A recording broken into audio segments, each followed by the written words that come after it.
Merhaba arkadaşlar, kanalıma hoş geldiniz. Bugün orkideler hakkında sıkça sorulan sorulardan birine elimden geldiği kadar değinerek bildiklerimi sizlere aktarmaya çalışacağım.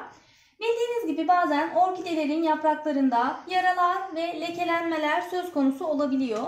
Ve biz bunun neyden kaynaklandığını, niçin olduğunu anlayamayabiliyoruz. Farklı birkaç sebepten dolayı bu lekelenmeler meydana gelebilir. Eğer sizin hatanızdan dolayı, bir kazadan dolayı bu lekelenmeler ve yaralar söz konusu değilse ve özellikle bakın şu kısımları göstermek istiyorum. Böyle iç kısımlarda özellikle söz konusu oluyorsa, şunu da göstermek istiyorum bakın.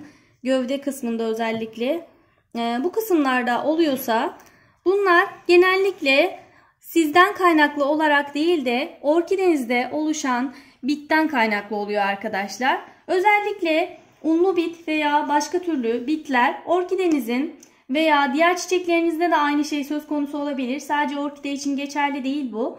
Diğer çiçeklerde de olabilir, orkide de olabilir. Yine böyle yaprakların öz suyunu emerek buraların öz suyunu emdiği için oralarda kurumalar meydana geliyor. Suyunu çektiği için de böyle gördüğünüz gibi lekeler meydana geliyor. Bakın özellikle şu kısımda çok fazla var. Yaprağı resmen yemeye çalışmış burada. Gördüğünüz gibi bakın şurada. Bu lekelenmeler sadece yapraklarda ve gövdede değil dal kısmında da söz konusu olabilir arkadaşlar. Bu bitler özellikle çiçek dallarında da yine dalların öz suyunu emdiği için bakın şu çiçek kısımlarını özellikle çiçeklerin olduğu yerleri şu kısımları çok fazla emdikleri için tomurcuklar da bazen çiçek açmadan kuruyabilir hatta. O yüzden bir an önce bu bitlerden kurtulmanız gerekiyor. Bitten kurtulmak için de farklı yöntemler deneyebilirsiniz. Yine bitten kurtulmak için daha önce kanalımda bir video paylaşmıştım. Onu deneyebilirsiniz veya ısırgan otunu deneyebilirsiniz. Isırgan otu da oldukça faydalı. Bütün bitlerle mücadele etme konusunda, yaprak biti veya unlu bitle mücadele etme konusunda gerçekten çok etkili. Onu deneyebilirsiniz. Aynı zamanda bunlarla hiç uğraşmadan daha pratik olarak size tavsiyem de olacak. Bildiğiniz gibi artık bahar mevsimi geliyor ve bahar mevsimi geldiği için bu bitlenmeler, unlu bit veya yaprak biti hızla çoğalmaya devam eder arkadaşlar. Daha çok larva bırakır ve daha fazlalaşırlar. Bunlarla mücadele etme konusunda en etkili yöntem ise size tavsiyem uğur böceği arkadaşlar. Bildiğiniz gibi bahar geldi, artık her yerde hemen hemen uğur böcekleri olur. Bir tane uğur böceği bile getirip çiçeğinizin üzerine koyduğunuzda o bütün yavruları, larvaları, bütün bitlerin hepsini hemen hemen 1 saat içerisinde bitirecektir, tüketecektir ve uğraşmanıza çok fazla gerek kalmaz. Normalde ilaç kullandığınızda üst kısımlardaki, yüzey kısımlardaki hemen bitebiliyor ama özellikle toprağın içerisine de larva bıraktıkları için sürekli tekrarlanabiliyor. Ama uğur böceği toprağın içerisindekini de yiyor ve onların daha fazla üremesini ve çoğalmasını engelliyor arkadaşlar. Bakın şunu da göstermek istiyorum. Özellikle boğum kısımlarına da dikkat edin arkadaşlar. Boğum kısımlarını da bakın şöyle nasıl yemiş. Burayı yediği için bu boğum da artık işlevini göremeyebilir arkadaşlar. Özellikle çiçek alırken de dikkat edin. Çiçeklerin de orkidelerin de özellikle şu ortadaki gövde kısımlarına bakın şu çiçeğin şu ortalarına doğru buralarda yuva yaparlar. Böyle özellikle gizli kalan yerleri ve bu kısımların öz suyu daha fazla olduğu için bu kısımları ve orkidenin şu orta yaprak kısımlarını daha çok yerler. Özellikle bu konulara, bu kısımlara dikkat edin. Orkide alırken de veya orkidenizde böyle yaralar gördüğünüzde, böyle üzerinde lekeler gördüğünüzde neyden kaynaklandığını görebilmek için iyice orkidenizi incelemeniz lazım. Bitten kaynaklı mı yoksa başka şeyden kaynaklı mı? Bu şekilde görebilirsiniz. Başka bir konu var. Ona da değinmek istiyorum. Bakın şöyle orkidenin yapraklarında bazen de böyle yırtılmalar söz konusu oluyor. Bu yırtılmalar neden oluyor? Bu çizilmeler ve yırtılmalar neden oluyor? Buna da değinmek istiyorum arkadaşlar. Özellikle orkideler bildiğiniz gibi nemli ortamları severler. Yeterli nem olmadığında, çok fazla kuruluk olduğunda gördüğünüz gibi böyle yapraklarda çatlaklıklar, yarıklar meydana gelir. Orkide yeterli nemi bulamadığı için bu şekilde bir tepki verir arkadaşlar. Peki buna engel olmak için siz neler yapabilirsiniz? Hemen ona da değinmek istiyorum. Böyle bir sprey ile arada bir orkidelerin üzerine böyle su püskürtmesi yapabilirsiniz. Ama bunu ne zaman yapmanız gerekiyor? Özellikle bu konu çok önemli arkadaşlar. Akşam saatlerinde böyle püskürtme yaparsanız bakın şu kısımda su birikir ve bu kısımda biriken su orkideler için çok tehlikeli. Hemen mantara sebep olur. Bu kısımlar çürür. Çürüdüğünde de yapraklar tek tek böyle düşmeye başlar. Kesinlikle o yüzden akşam saatlerinde böyle bir sprey ile püskürtme olayını yapmamanız gerekiyor. Sulama dahi, akşam sulamaları yine çok zararlı. Akşam sulamaları da yapmamanız gerekiyor.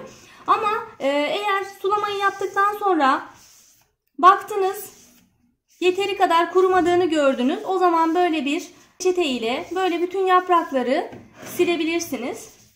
Veya normal zamanda püskürtme değil de böyle bir peçete ile üzerine biraz su sıkarak şöyle yaprakların hepsini silebilirsiniz. Böylelikle yaprakların nemlenmiş olmasını sağlarsınız. Yine daha önceden de bahsettim. Özellikle hastalıkların olmaması için yapmanız gereken limon suyu ile silmek. Yaprakları özellikle limon suyu sıkarak silerseniz hem parlak görünür arkadaşlar hem de herhangi bir hastalık meydana gelmez. Limon bildiğiniz gibi antibakteriyel özellik taşıyor ve böylelikle bitkilerinizde herhangi bir hastalık olmasını önlüyor. Ve şunu da belirtmek istiyorum. Bakın özellikle orkideler böyle nemli ortamlarda yaşarlar. Yaşadıkları ülke olarak da bu şekilde yukarıdan sürekli yağmurlarla, yağışlarla böyle nemlendikleri için oldukça sağlıklı bir şekilde büyürler. Siz de böyle püskürtme her zaman yaparsanız orkideler için çok sağlıklı olacaktır. Ama özellikle şunu da söylemek istiyorum. Mesela ben bu orkidelerimi balkona alıyorum. Bir yandan hafif bir güneş oluyor.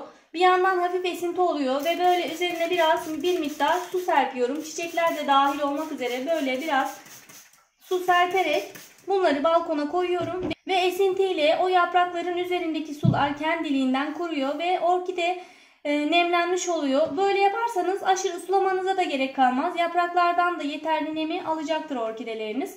Sizin orkidelerinizde de yine bu şekilde yapraklarda çatlaklar veya özellikle üzerinde lekeler söz konusuysa bu dediklerime dikkat etmenizi tavsiye ederim arkadaşlar. Kesinlikle şunu da unutmayın lütfen. Bakın bunu tekrar belirtiyorum. Şu sulama yaptığınızda şu gövde kısımlarına su birikmemesi gerekiyor. Bu konuya çok dikkat edin. Sulamadan sonra baktınız kuruma olmamış ve gövde kısımları çok ıslak. Bu kısımlar hemen böyle bir peçete yardımıyla kurulamanız gerekiyor.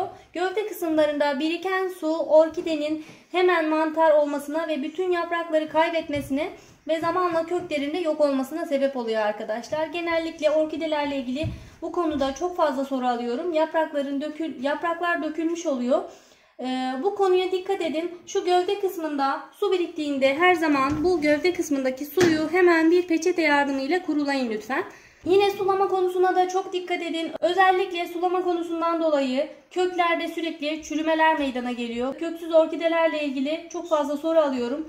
Orkidelerin köksüz kalmaması için sizden ricam çok fazla sulama yapmamanız. Orkide suyu seviyor diye herkes çok fazla sulama yapıyor ve bundan kaynaklı olarak orkidelerin kökleri çürüyor arkadaşlar. Sulamayı fazla oranda yapmanıza gerek yok. Bu şekilde püskürtme ile arada bir nemlendirebilirsiniz.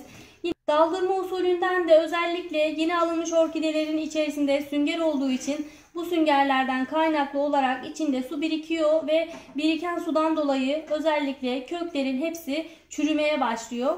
Eğer orkideniz yeni alınmışsa daldırma usulüyle sulamanızı kesinlikle tavsiye etmiyorum. Bu şekilde spreyle az az sulama yapabilirsiniz.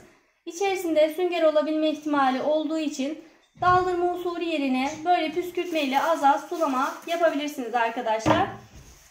Havalar artık güzelleşiyor. Orkideler de canlanmaya başlayacaktır bu süreçte.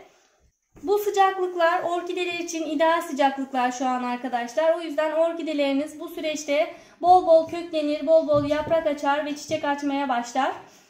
Bu süreçte siz de orkidelerinizle biraz daha ilgilenin ve böylelikle her zaman çiçekli kalmasını siz de sağlayabilirsiniz arkadaşlar.